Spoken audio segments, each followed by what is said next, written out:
My name is Max Thompson, and I'll be reading from F. Scott Fitzgerald's classic, The Great Gatsby. Throughout the years, The Great Gatsby has been questioned and challenged for its adult content and adult themes, or at least what has been perceived as such. In itself, books should not be banned due to their content or due to what people see as something negative. We have the constitutional right to free speech. One is a book, but a form of speech. We have the right to read what we want.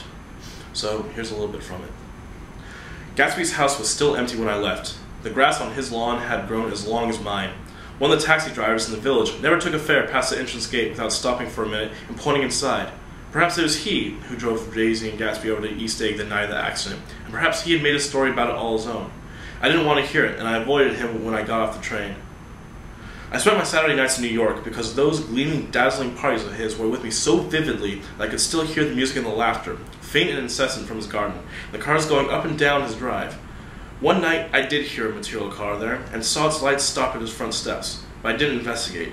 Probably it was some final guest who had been away at the ends of the earth and didn't know that the party was over.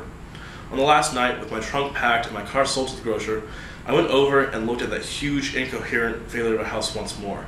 On the white steps, an obscene word, scrawled by some boy with a piece of brick, stood out clear in the moonlight, and I erased it, drawing my shoes raspingly along the stone. Then I wandered down to the beach and sprawled out in the sand.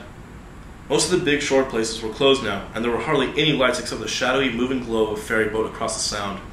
And as the moon rose higher, the inessential houses began to melt away, until gradually I became aware of the old island here that flowered once for Dutch sailors' eyes, a fresh green breast of the New World. Its vanished trees, the trees that had made way for Gatsby's house, had once pandered in whispers to the last and greatest of all human dreams. For a transitory, enchanted moment, man must have held his breath in the presence of this continent. Compelled into an aesthetic contemplation he neither understood nor desired, face to face for the last time in history with something commensurate to his capacity for wonder. And as I sat there, brooding on the old, unknown world, I thought of Gatsby's wonder when he first picked out the green light at the end of Daisy's dock. He had come a long way to this blue lawn, and his dream must have seemed so close that he could hardly fail to grasp it. He did not know that it was already behind him, somewhere back in that vast obscurity beyond the city, where the dark fields of the Republic rolled on under the night. Gatsby believed in the green light, the orgiastic future that, year by year, recedes before us. It eluded us then, but that's no matter.